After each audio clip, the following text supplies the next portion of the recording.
في مقولة بتقول وراء كل رجل عظيم امرأة.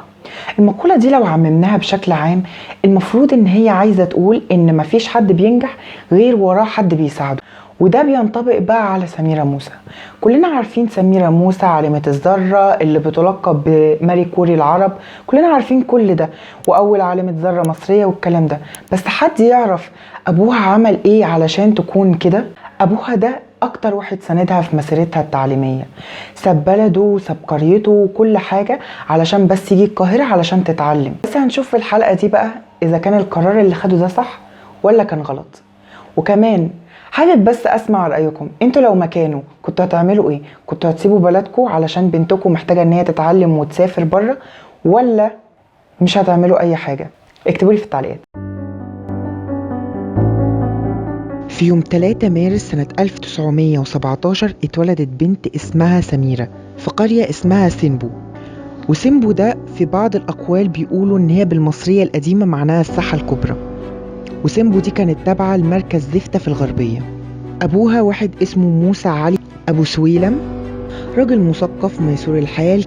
كان بيته بالنسبة للقرية هو ملتقى الناس، كان زي كده ملتقى ثقافي. كان لازم في كل قرية أو في كل منطقة بيبقى فيه بيت شخص معين بيطرح فيه يتقري قرآن، يتسمع فيه شعر، يتسمع فيه أناشيد، أو يتقري فيه الجرايد، وهو ده بيت موسى علي. في يوم وفاة سعد زغلول كان عند سميرة في الوقت ده 10 سنين، يعني كان 1927. كل الناس طبعا راحت عند بيت موسى علي علشان يعرفوا ايه اللي حصل، وهل زعيم ثورة 19 سعد زغلول مات فعلا. وهنا بقى نلاقي طفلة صغيرة اللي هي سميرة بتقرا من الجورنان في وسط الرجالة كلها، وبعد 3 مرات بس من قرايتها للجورنان بتطبقه وتحطه على جنب وتبدأ تقراه من خلال ذاكرتها اللي هي حفظتها، لأن كان عندها ذاكرة فوتوغرافية. البنت دي راحت الكتاب، والكتاب ده اللي ما يعرفش هو مكان بيروحوه أهل الأرياف زمان علشان يتعلموا فيه الحساب والقراية والكتابة، وعلشان ممكن يحفظوا فيه القرآن، حاجة كده زي دلوقتي الحضانة أو روضة الأطفال. بس إيه، الناس لما كانت بتشوف سميرة كانت دايما بتنصح الحاج موسى ما ينفعش ذكاء بنتك يروح في الطين وتربية العيال، لازم تنزل بيها القاهرة عشان تتعلم. فعلا الحاج موسى هياخد عيلته وهيسيب بيته وأرضه وكل حاجة وينزل القاهرة بس علشان يعلم بنته، وهيشتري فندق في حي الحسين علشان يستثمر فلوسه فيه، وهيودي بنته مدرسة اسمها قصر الشوق الابتدائية، وكانت دايما من الأوائل. بعد كده سميرة كبرت محتاجة ان هي تروح المدرسة التوجيهية او الثانوية دلوقتي، فيوديها مدرسة اسمها بنات الأشراف اللي كانت نظرتها في الوقت ده والمالكة بتاعتها اسمها نبوية موسى. هي مش أختها، نبوية موسى دي أول واحدة خدت بكالوريا في مصر، يعني خدت ثانوية عامة في مصر، وده كان سنة 1907. لا ومش بس كده، دي كانت دايما بتدافع عن المرأة، وكانت دايما بتقول ان هي لازم تتعلم. ومش بس كده كمان، لا دي كانت صاحبة هدى شعراوي وصفية زغلول، وكمان كانت بتشارك معاهم في ثورة 19. سميرة بقى أول ما دخلت في التوجيهية أو في الثانوية لقيت كتاب الجبر كده مش مناسب، فألفت كتاب الجبر من أول وجديد علشان تساعد بيه زمايلها، وراحت لأبوها وقالت له إن هو ينسخ الكتاب ده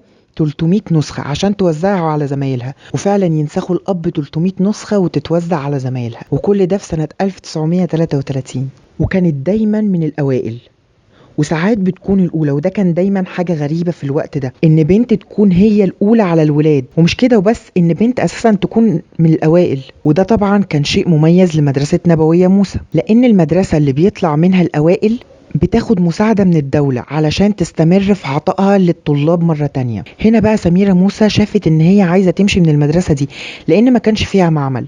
لما عرفت نبوية موسى بالحكاية دي راحت جابت لها معمل خصوصا ليها علشان تحطه في المدرسة بتاعتها، وعلشان ما تسيبش سميرة موسى تروح بره مدرسة تانية ويا عالم ممكن يقدروا ذكائها ويقدروها هي ولا، لان هي كانت بالنسبة لنبوية موسى كانت جوهرة، مش بس عاملة صيت لمدرستها، لا دي كمان بتفكرها بنفسها وهي صغيرة ان هي اللي كافحت وكانت عايزة تتعلم.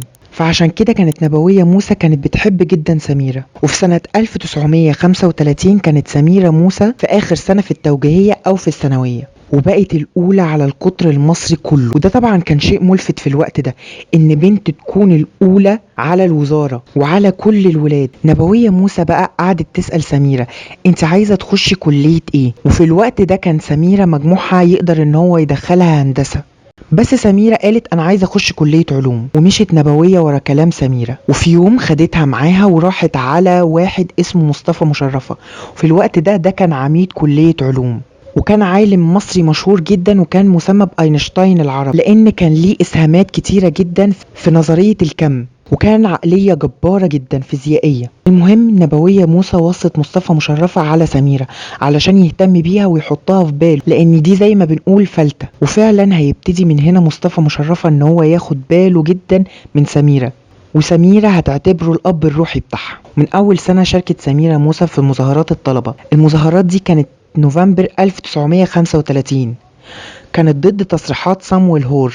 المهم تعدي الأيام وتتخصص سميرة موسى في قسم الفيزياء الميكانيكية والحرارية، وكانت الأولى على دفعتها في كل سنين الدراسة. وبعد ما خلصت والمفروض إن هي هتشتغل معيدة، يرفض رئيس الجامعة إن هو يعينها معيدة. مش بس رئيس الجامعة، لأ وناس كتيرة معاه، وكان أغلبيتهم إنجليز. لكن مصطفى مشرفة بيهدد رئيس الجامعة بإن هو هيسيب الجامعة والكلية إذا سميرة ما تعينتش معيدة في الكلية. وفعلا بيضطر رئيس الجامعة إن هو يرضخ لطلبات مصطفى مشرفة ويعين سميرة موسى معيدة في الكلية علشان تكون أشهر معيدة في كلية علوم. زي ما احنا شفنا في الحلقة، الأب اللي ساب بلده وساب بيته وساب قريته اللي اتربى فيها وعاش فيها علشان بس يعلم بنته وسافر القاهرة. احنا عارفين مشوار التعليم ده مشوار طويل جدا، اكيد في المشوار ده كان قلقان، كان خايف مثلا حاجة حصلت، طب هتنجح؟ طب اللي هيحصل ده اللي انا عملته صح ولا غلط؟ ان انا انقل كل حياتي للقاهرة عشان اعلم بنتي.